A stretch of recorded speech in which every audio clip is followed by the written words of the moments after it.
There's a moment that arrives unannounced, a quiet tectonic shift deep in the bedrock of your being where everything changes.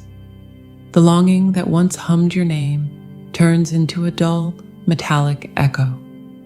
The cosmic chase that felt like destiny now feels like a tired dance in a room with no air.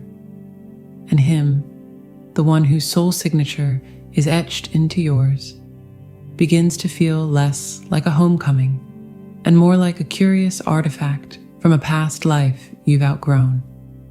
You look at him, and instead of seeing potential, you see the stark, unadorned math of his choices. It's unsettling. It can feel like a betrayal of the very connection you fought for. You wonder, heart in throat, is this the love dying? Or is it the illusion finally mercifully letting go? This isn't about falling out of love. This is about your spirit moving its furniture. For years, perhaps lifetimes, your energy has been arranged around a central premise, the potential of union. Every synapse, every hope, every quiet prayer was a piece placed in relation to that North Star. But when you do the profound, terrifying work of healing, when you stop looking for your reflection in his eyes and start building your own house of mirrors, something wild happens. Your internal architecture changes. The furniture gets rearranged to suit the woman you've become, not the woman you were when you first sensed his soul. And suddenly, the old patterns, the charmingly chaotic clutter of promise and retreat, don't fit the new floor plan. They're not just inconvenient, they're obstructive. That dislike is your soul's interior designer pointing at the outdated relic in the corner and saying, This has to go. It's blocking the light. You're not becoming cold. You're becoming coherent. Your energy is moving from a liquid state of endless adaptation, pouring itself into any vessel of hope, into a crystalline state of specific resonance. A crystal doesn't chase sound. It responds to a precise frequency, and that precise, unyielding frequency is what you now are. The irritation is the screech of a note that no longer matches your pitch. It's not hatred. It's the exquisite sensitivity of a finely tuned instrument, recognizing it's being asked to play out of tune. So before you mourn the loss of the old music, consider this: what symphony becomes possible when you refuse to play a single false note? The silence that follows isn't emptiness. It's the concert hall holding its breath, waiting for the real performance to begin.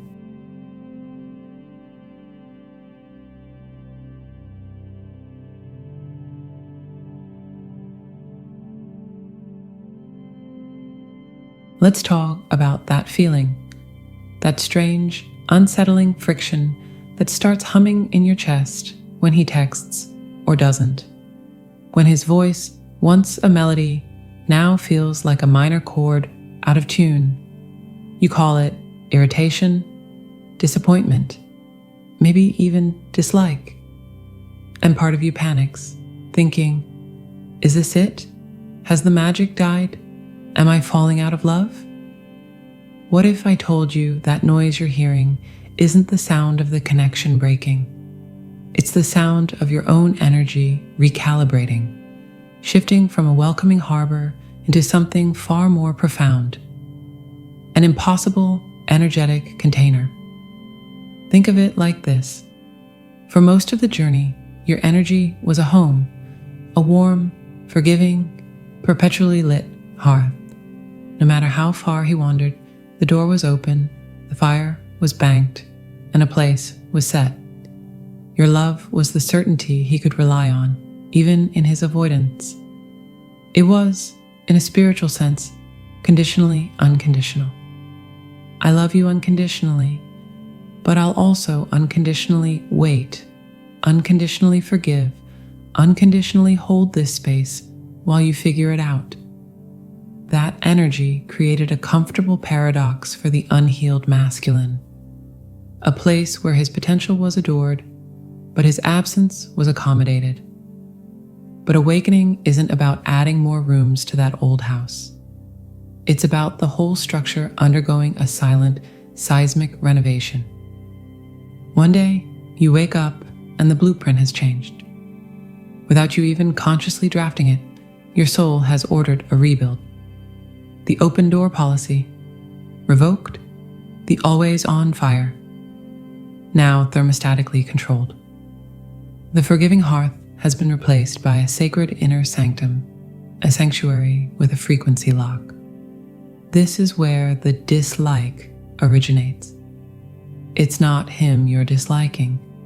It's the visceral human experience of your own energy rejecting a frequency that no longer matches the sanctity of your new interior.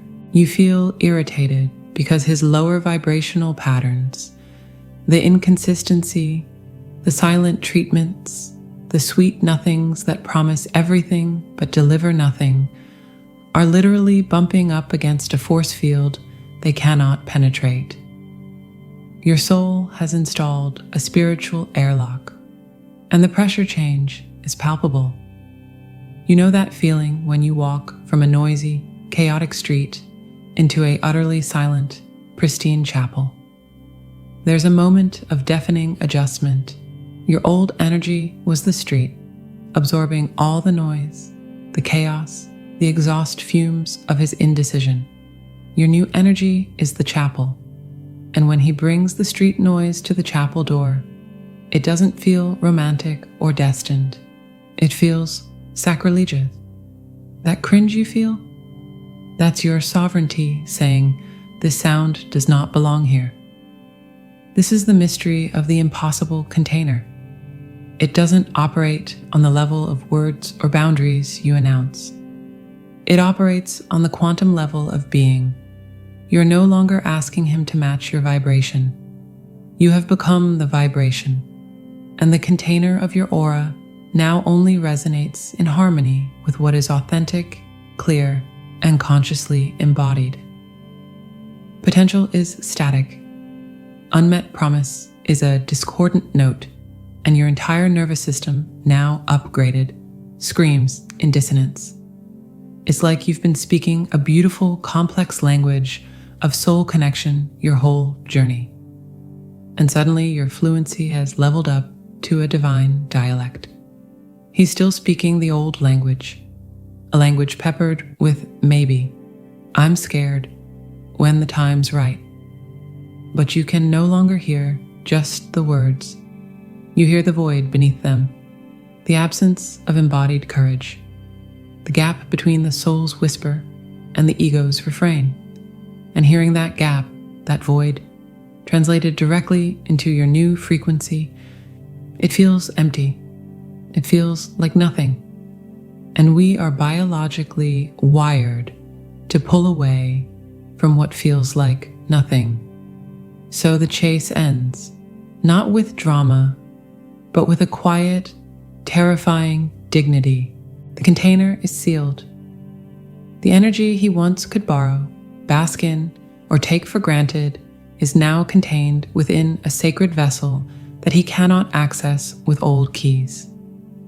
He can rattle the handle all he wants, send the nostalgic text, pop up in a dream, give a half-hearted, I miss you. But the door only opens from the inside, and the mechanism now responds only to the fingerprint of action, the retinal scan of consistent showing up. This is the universe's most compassionate cruelty. It makes it impossible for the old dynamic to continue. By becoming this sanctified space, you aren't abandoning him. You are forcing the universe to upgrade him just to make communication possible again.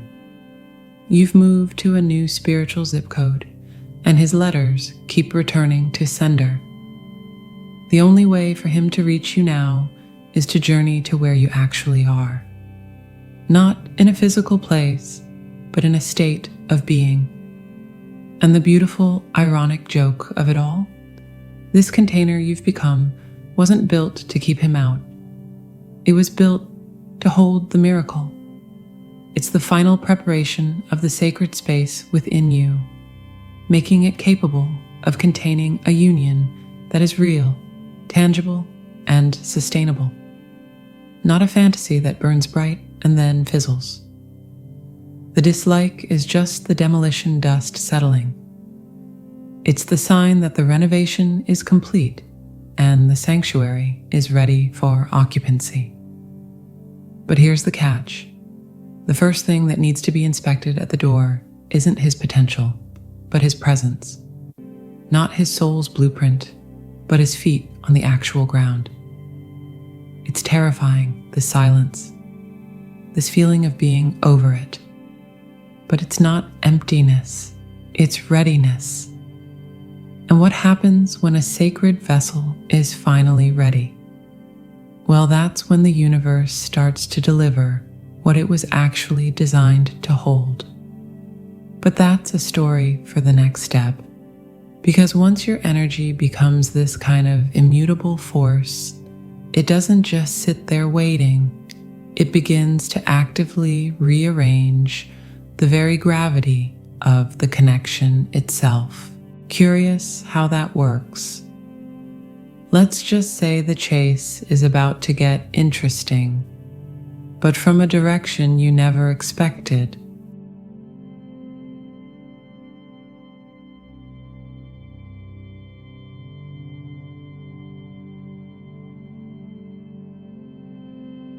Let's get real for a second.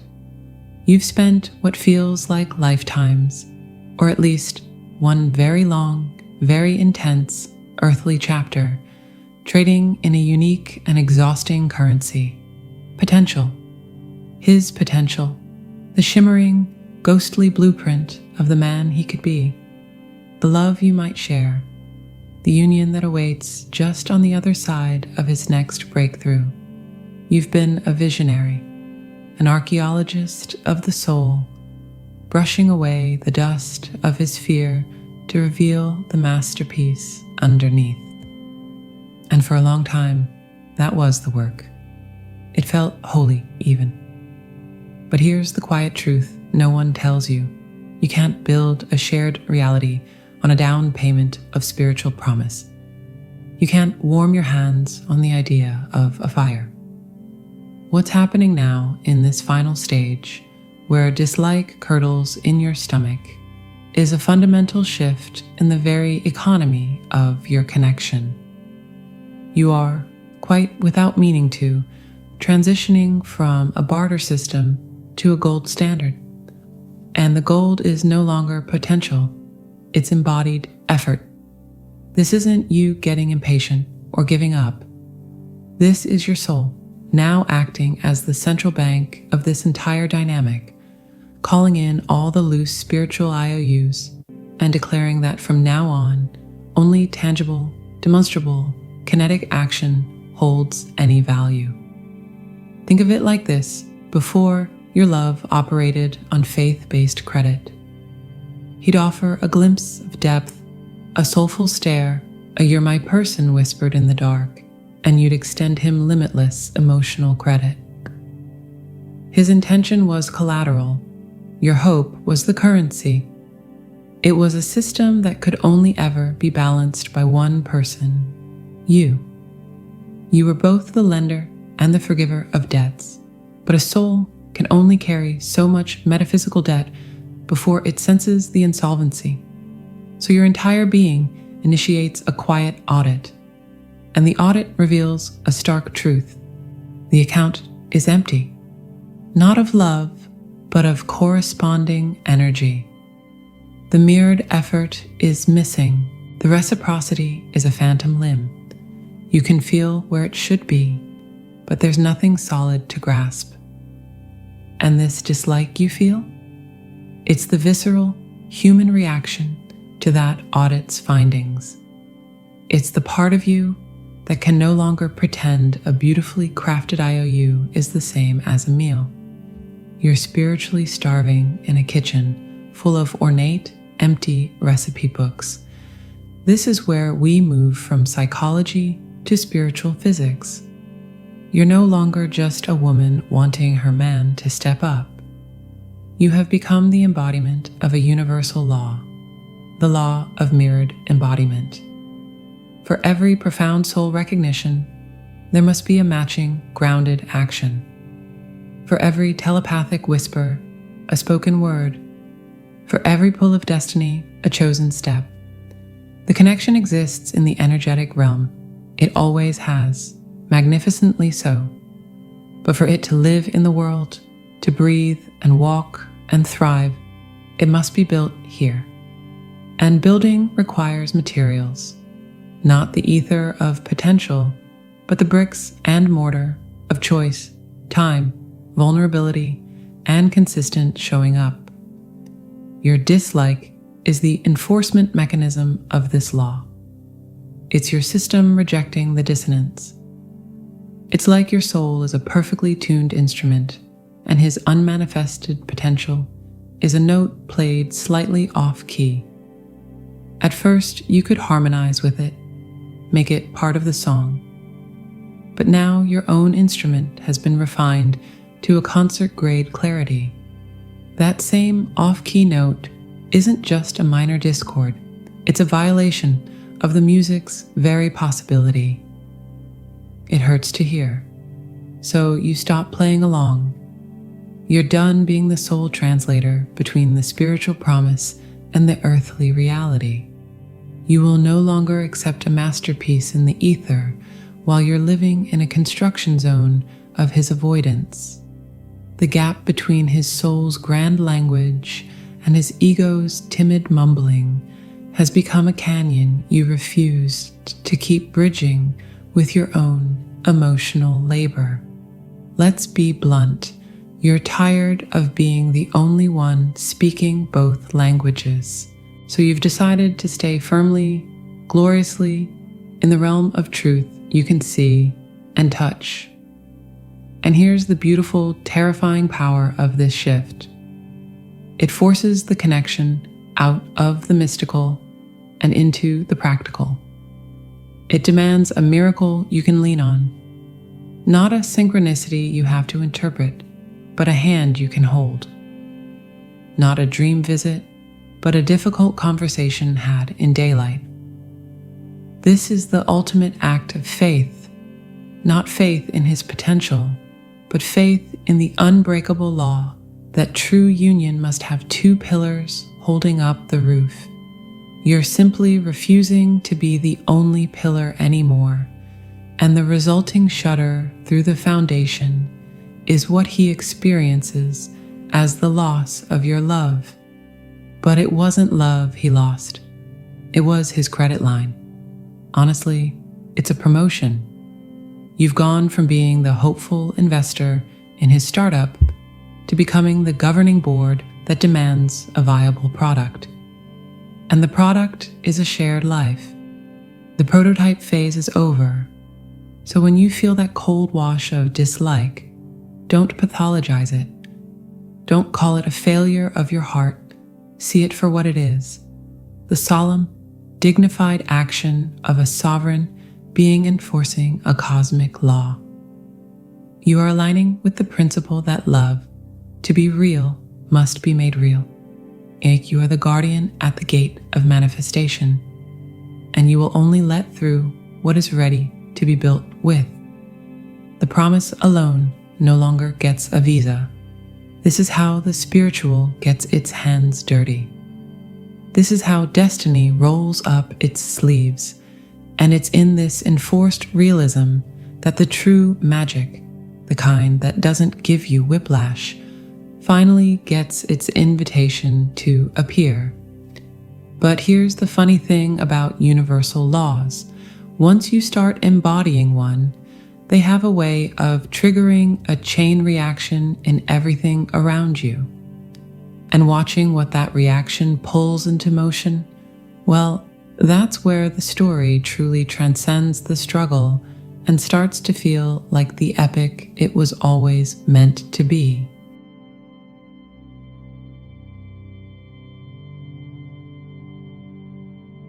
So here you are, at the edge of what feels like a cliff, looking back at the winding, often treacherous path that brought you here, and forward into a fog so dense it seems to swallow sound.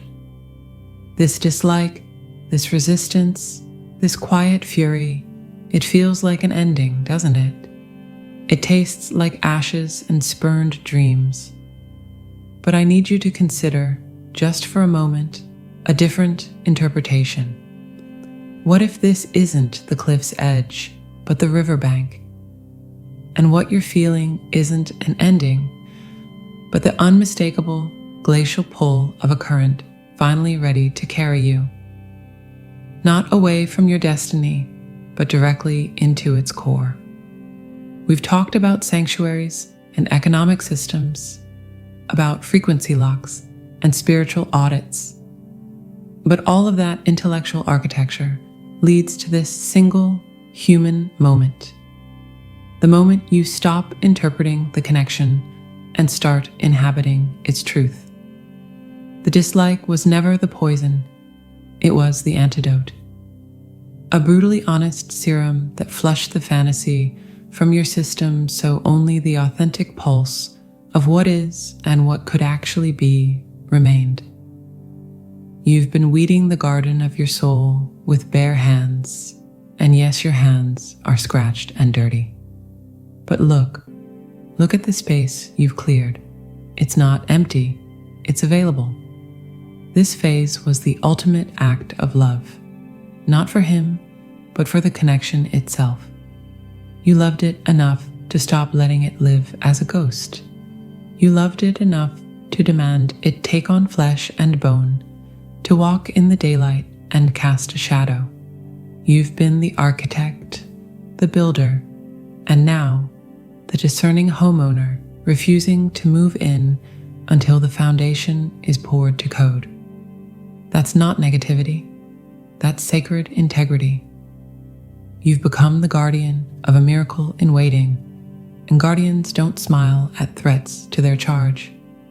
They stand firm. They feel the storm in their bones before it arrives, that deep cellular unease you can't shake. That's your sovereignty singing a low, steady note of vigilance. It's not a song of fear. It's the hum of a force field operating perfectly. Let's be utterly candid. The twin flame journey, for all its cosmic glamour, can sometimes feel like a spiritual subscription service where you're the only one paying the monthly fee. This shift, this glorious, irritating, world-flipping shift, is you finally canceling the auto-renewal on suffering. You're not closing the account. You're just demanding a better, more equitable product. You're saying, show me the love that matches my research and development. And the universe, in its infinite, sometimes frustrating wisdom, is nodding slowly. It's pressing pause on the old reel-to-reel film of chase and ache because you've outgrown the script. You've written a new one, not with words, but with the unassailable fact of your own wholeness. The loneliness you might feel now isn't abandonment. It's the necessary silence between movements in a symphony. It's the conductor lowering her baton, not because the music is over, but to gather the orchestra for the next, more complex piece. You are both the conductor and the concert hall. And the musicians, the messy, beautiful, flawed instruments of your shared human experience, are tuning up. The dissonance is just part of the tune. So, beautiful soul, do not mistake this formidable calm for surrender. Do not confuse this refined taste with a loss of appetite. You haven't gone cold. You've gone specific. You're no longer hungry for a feast of possibilities. You're ready for the nourishing, simple meal of a truth you can both sit down to. And that specificity is the most magnetic force in the universe. It doesn't push away what's meant for you. It defines the exact shape of the key that can turn the lock. You thought you were learning about love, about him, about destiny, but all this time, you were in a masterclass on becoming you, the final, uneditable version. And that person, the one who stands here now with clear eyes and a heart that refuses to betray its own rhythm, is the only one capable of holding the union that was always promised. Not a fantasy that drains, but a partnership that fuels. Not a completion, but a profound and wild collaboration. The path forward isn't about waiting for him to see the light. It's about you recognizing that you've become the light. And from this vantage point, everything looks different. The entire landscape of your connection is rearranging itself, not to your old hopes, but to your current, formidable frequency. The next step isn't about effort at all. It's about reception.